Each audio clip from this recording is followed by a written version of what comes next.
Hey, what's up, everybody? Welcome back to the Timeless Movie Podcast, episode number 121. My name is Victor Vasquez.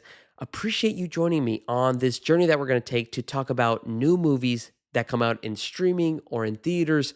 We break them down on this podcast, talk about some pros and cons, recommendations, whether you should check them out. And then at the end of the podcast, we discuss if after one viewing, if this film can be timeless. Is it something that is rewatchable in the future? And you can see yourself just enjoying it over and over and over again. Before we jump into this week's movie, though, I did want to highlight that episode 120 is out on all platforms like YouTube, Spotify, and Apple Podcast. Listen to that episode. Check us out. Me and my brother talk about A24's newest movie, Death of a Unicorn. This is already the second A24 movie that we've gotten to check out this year. So give that episode a listen. Let's see if you agree or disagree with me and my brother's thoughts. And also, in the comment section or review, let us know what you thought about the episode overall. That way we can have a really cool interaction and discussion about this movie. Okay, without further ado, let's go ahead and jump into episode 121, in which we are talking about the new film called Ash. This film is directed by Flying Lotus, and it also stars Aaron Paul and Eiza Gonzalez. I'll be honest, I didn't watch too much about this movie. Up until I want to say January or February, there was a trailer, and as soon as I saw it, I was in. It has really cool sci-fi moments, at least scenes that they showed in the trailer, and it had these really cool colors that they used to really kind of represent like what the heck is going on in this sci-fi world. And so as soon as I saw that, I was pretty much in. I didn't get to check it out on opening weekend due to some travel that I had, but I finally was able to check it out this past weekend. So let's go ahead and maneuver over to the non-spoiler section of this podcast to talk about Ash and what were my overall sentiments after checking it out. Okay, now that I got to check out Ash, I gotta say that I had a pretty good time watching it. It has its moments throughout the movie. It has these interesting sci-fi elements that they try to introduce, some very freaky jump scares that they try to put in certain scenes throughout the movie, and then there's somewhat of a subversion as well that I really enjoyed. Where I think the film kind of dips a bit is the overall story. I feel like it kind of left something to be desired. It doesn't really flow all that well. And then there's also some writing and dialogue that just didn't hit with me. And it really kind of caused me to almost take a little bit more time to enjoy or get hooked with the movie as well. Again, apart from those aspects of it, though, it's pretty much a kind of run of the mill sci-fi type of movie. It's unfortunate that the narrative just didn't hit me, but there's still concepts there that I really liked and that at least made me kind of still stay engaged throughout the entire runtime of the movie. To give you a general synopsis about what happens in Ash, this film basically starts off with the character of Rhea. Rhea is played by Eiza Gonzalez, and she wakes up in this specific corridor that she's in, and she has like blood on her eyebrow. She's got kind of like bruises over her hands, and she really doesn't know where she is. And so she's truly trying to understand like what the heck she's doing in this room. Why is she bloodied up and hurt? And then also, as she walks around the corridors, she starts noticing that her crew members are all dead. And it just, there's blood everywhere. And then just people are just, their bodies are all over the floors. And so she's just trying to understand, well, what the heck am I doing here? Why is my whole crew all dead? And why am I still alive? And who could have done it? And then as she's trying to piece things together, she ends up meeting the second character in this film called Brian, who is played by Aaron Paul. And he is from this orbital team. He was basically sent down after he got like the SOS that the team needed help. And so now he's trying to help Rhea figure out what the heck happened, but also to get her off the planet as well so that they can kind of move on with their mission. But as Rhea goes along and she starts getting these flashbacks, she starts connecting the dots, and it almost seems as if she is actually the reason that her crew is dead. And all this chaos is because of her. So that's where I'll leave it there. Again, overall, it was a fun sci-fi movie. Again, not all of it worked for me, but from what they showed so far, it was, again, nothing mind-blowing, nothing game-changing, but still a fun time that I had. My recommendation for this movie, though, is going to be that you don't have to watch it in theaters. You can wait for it on streaming. If you're a really big sci-fi fan, then I would say, yeah, give this one a shot. If you don't really care for watching anything in regards to the kind of sci-fi genre and you're looking for something like to really convince you, this won't do it. So you can actually skip this or check out a different type of a sci-fi movie that's maybe a little bit more legendary, like Alien and that kind of a franchise. But again, my recommendation overall is going to be go ahead and watch it for streaming. Okay, those are my overall non-spoiler thoughts. Let's go ahead and jump in to some spoiler sections and talk about what I enjoyed in depth. So if you have not seen Ash and you don't want to be spoiled, go ahead and jump out of the video, watch the movie, then come back and in the comments, let's have a discussion about this movie and see if we agree or disagree on some of these points that I'll bring up. Okay, let's go ahead and jump into the first pro that I have for Ash, which is the design of this creature slash monster that comes up in the third act. The way that they actually developed this creature with prosthetics and practical effects, bravo to the team at Ash because it looked legit. And I really appreciated that they didn't do any kind of visual effect or CGI effect to make it look computer generated because I feel like that would have really killed the vibe of the movie. But what ends up happening is that this alien being ends up kind of messing with Rhea's head. And then eventually, this creature ends up jumping into the body and the head of Brian. And it ends up kind of destroying his head. And now you have this alien creature kind of forming from Brian's head. But it looks so freaky and so scary because it has like this weird tentacles.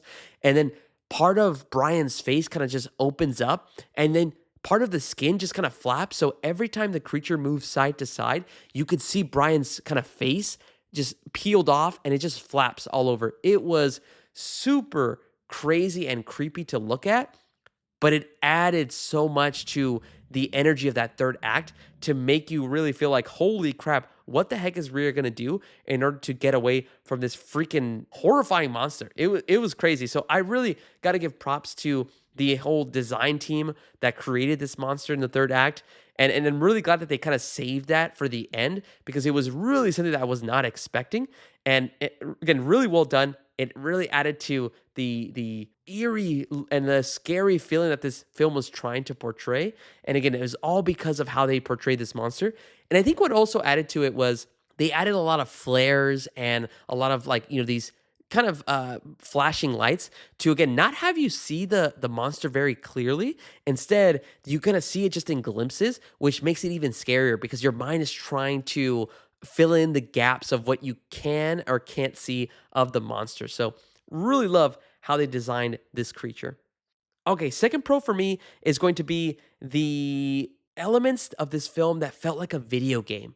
And what I mean by that is there's certain pieces of like video games that you might see like cutscenes or the way that certain characters will kind of flow from a cutscene back into what's happening in the actual chronological story.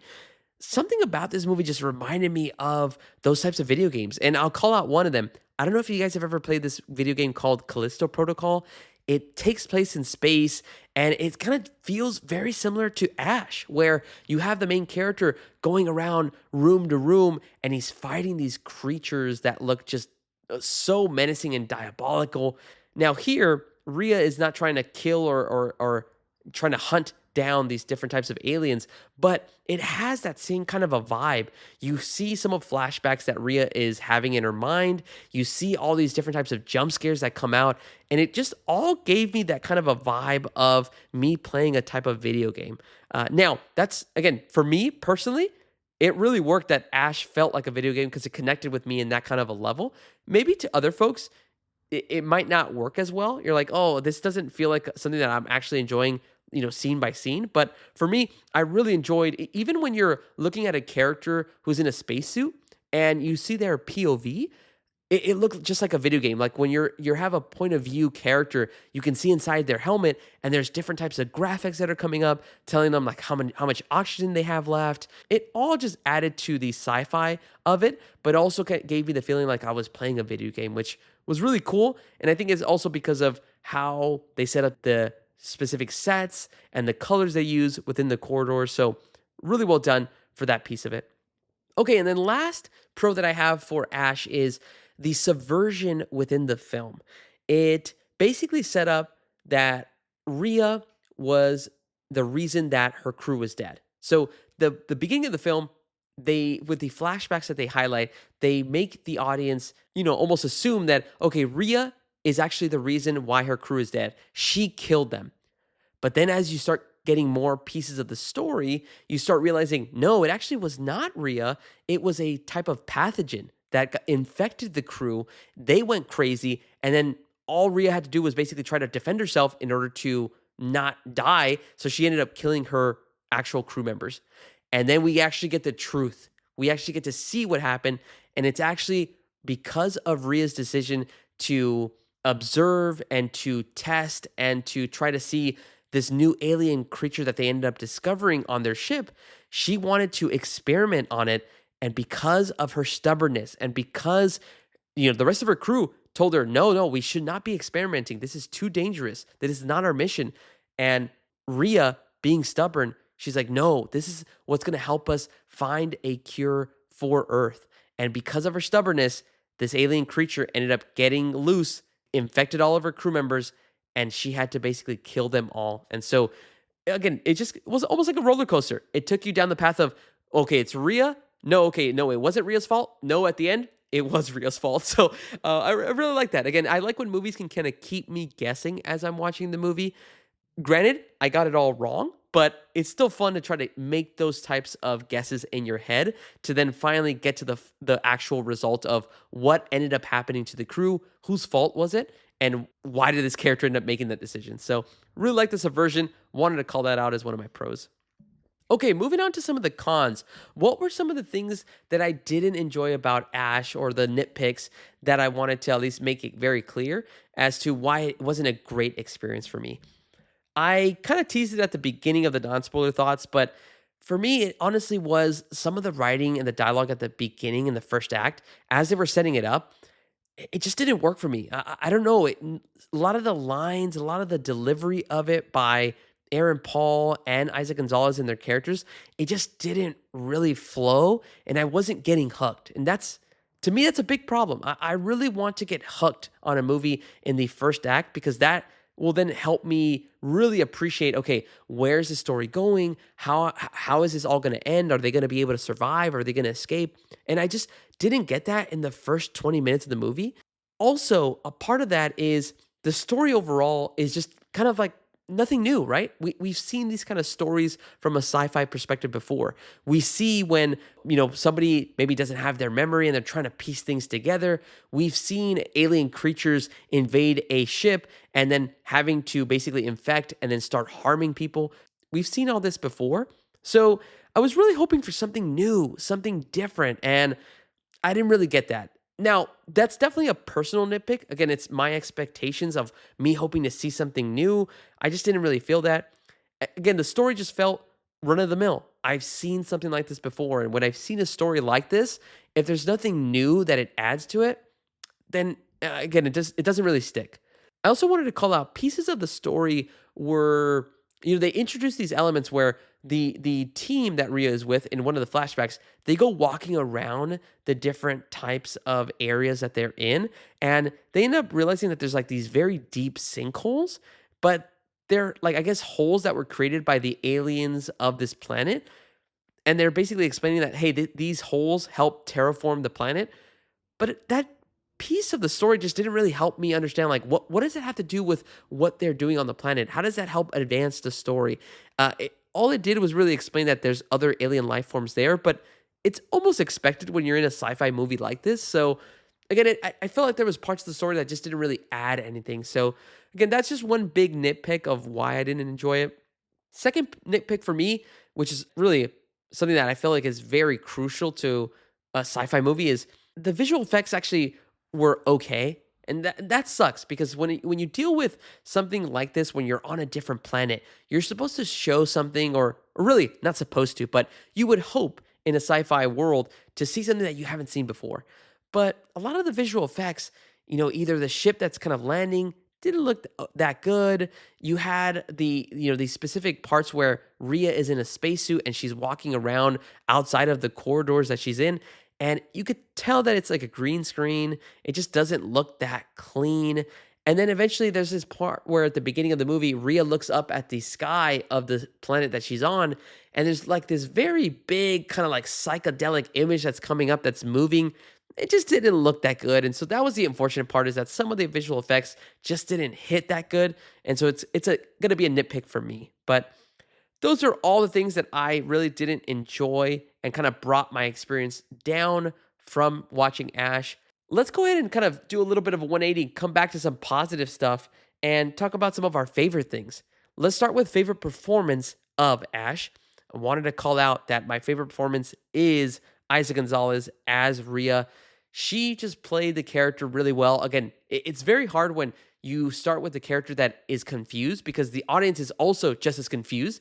But how Asa played it was really well. She was freaked out, and she had this look on her face that was like always stunned, always frozen. Tears would sometimes stream down her face, but she had to quickly collect herself, especially when she was around Aaron Paul's character of Brian. But how Asa played it again was just really believable. I believe that she was in pain of like, what happened? Did I actually do this to my crew? Or was it a mistake that somebody did? Or was it another creature? How she just played that role throughout the movie was, again, authentic to me. And that's what made me appreciate the performance. So my favorite performance was Asa Gonzalez as Rhea. Moving on to favorite scene, there was actually a really cool action sequence when there's a flashback and you actually get to see Rhea face off against one of her crew members. And this is at a point where one of her crew members, Addie, who's the captain, he's actually being controlled by this alien creature that got into his head. And so what's so cool about this action sequence, though, is that you get to see it from the point of view of Rhea. So you don't get to see Rhea's face, but you see her kind of like her hands and her body, and all you see is this mind-controlled Addie who is just tossing her from one side of the room to another, and you're just seeing Rhea trying to struggle and defend herself, and then you even get to see like what equipment is around her so that she can eventually use it, and then eventually try to defend and kill Addie and get him like to stop trying to murder her. So really cool stuff. I really like that POV type of a scene. It only lasted like about a minute or two, but I thought it was really unique. All right, and then the last thing that I wanted to call out is my favorite shot or frame of the movie. I had a couple of shots that I really enjoyed, but if I had to pick one, it's actually at a point where Rhea is once again in a flashback. She is running away from one of the characters, her crew members, who was actually her love interest named Kevin. And at one point, he is trying to find her, and she is, hiding behind a wall. She has a knife, and then she kind of puts her head up against the knife. And there's like a split shot where you have the wall, and then you have Rhea on the right side, and on the left side, you see this silhouette of Kevin, and you don't see his face. It's shadowy, but it looks super freaky. And then you can just tell that, again, in Rhea's face, she's just freaking out. But you can tell in that performance by Asa that she only has one option. She either has to defend herself and kill her love, or basically die at the hands of her love. So that one shot and frame was really cool, and I feel like it really kind of shows the juxtaposition that Rhea was in, and that she has to make a tough choice, and it's either killing or be killed. So really cool stuff. All right, everybody, those are all of my full breakdown thoughts of what I enjoyed and didn't enjoy about Ash. Now we go into the last segment. Is Ash timeless? Can I see myself rewatching this movie in the future? In my personal opinion, I'm going to say that Ash is not a timeless movie, unfortunately. I kind of hit on it a little bit before. The story is nothing groundbreaking. If I really wanted to watch a sci-fi movie, I would most likely watch another film like Alien. Again, there are good moments, there are good performances, there's scenes that are very unique, but there's just nothing that really sticks with me that like, oh, that blows my mind of like, yeah, I gotta rewatch this again. Once it comes out on streaming, I gotta put this on. It didn't really feel that. And that's, again, unfortunate because it is a genre that I enjoy. But again, those are just the feelings that I had after I watched this movie. But like I always like to say, guys, that's just my opinion. I want to hear from you. I care about what your guys' thoughts are. What did you think about Ash? Have you had a chance to check out this movie? Are you going to go check it out in theaters or wait for streaming? Let me know down below in the comments. That way we can have an interaction and talk more in depth about this movie. All right, everybody. Thanks so much for listening to my full thoughts on this new movie called Ash. My name is Victor Vasquez. This has been episode number 121 of the Timeless Movie Podcast. Make sure to check out next week's episode as we talk about a new film that came out in streaming or in theaters. We'll break it down and we'll decide if it is timeless. All right, everybody. Thanks so much, and I'll talk to you guys later.